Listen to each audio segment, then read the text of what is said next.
Écoutez le monde changer. Quand on dit que la parole se libère, ce n'est pas un vain mot. La vague touche maintenant Sciences Po, les différents instituts d'études politiques avec ce hashtag sur les réseaux sociaux, Sciences Sport. Écoutez d'abord le témoignage de Léa, elle est étudiante à Bordeaux.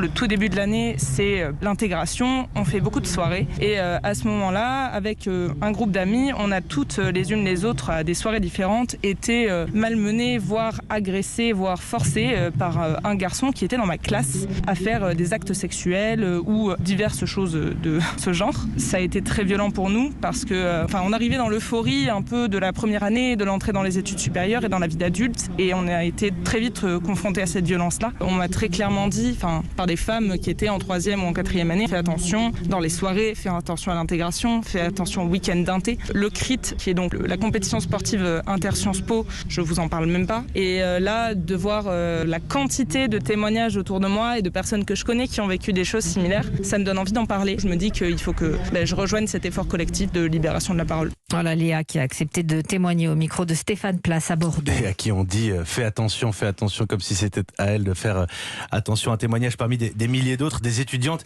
dénoncent des violences sexistes et sexuelles. Bonjour Gladys Lafitte. Bonjour. Alors le problème, c'est que très peu de plaintes ont été déposées. Oui, et c'est toute la difficulté pour la justice. Elle a besoin de signalements ou de plaintes pour pouvoir enquêter et éventuellement sanctionner ces agissements.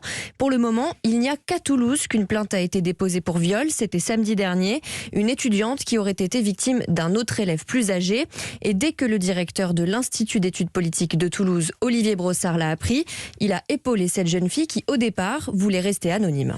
Je lui ai aussi fait savoir que de toute façon j'allais déposer plainte moi, puisque la loi nous y oblige en fait. Il faut savoir que l'article 40 du Code pénal nous oblige, nous fonctionnaires, à signaler tout fait délictueux.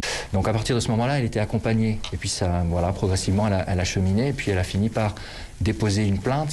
Alors Gladys, très peu de victimes osent déposer plainte, d'où l'importance des signalements.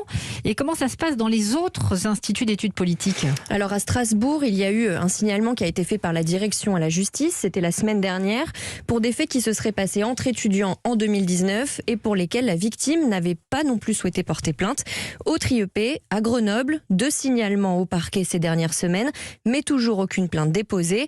Le procureur de la République, Éric Vaillant, convoquera les 2 jeunes femmes pour les entendre et leur proposer de déposer plainte, car pour lui, c'est essentiel. Écoutez-le. En tant que procureur, moi je me réjouis plutôt de ces campagnes sur les réseaux sociaux quand elles sont pour une noble cause. Ça permet à tout le monde donc d'être touché. Je trouve que c'est vraiment une bonne chose. Après, il faut qu'il y ait des enquêtes pénales, il faut qu'il y ait des plaintes, il faut que les victimes à un moment donné déposent plainte. Sinon on ne peut rien faire. Alors à ce stade, dans d'autres villes qui pourraient être concernées, comme Bordeaux, Rennes ou Aix-en-Provence par exemple, aucune plainte n'a été enregistrée. Aucune non plus à Sciences Po Paris, dont le directeur Frédéric Millon a démissionné il y a 2 jours après l'affaire du Hamel. Merci beaucoup Gladys Lafitte. On a bien entendu cette phrase, les victimes doivent déposer plainte, sinon on ne peut rien faire. C'est ce que disait le procureur. Et d'ailleurs, la situation inquiète au plus haut niveau. Le gouvernement a convoqué hier soir une réunion avec tous les directeurs d'IEP en France.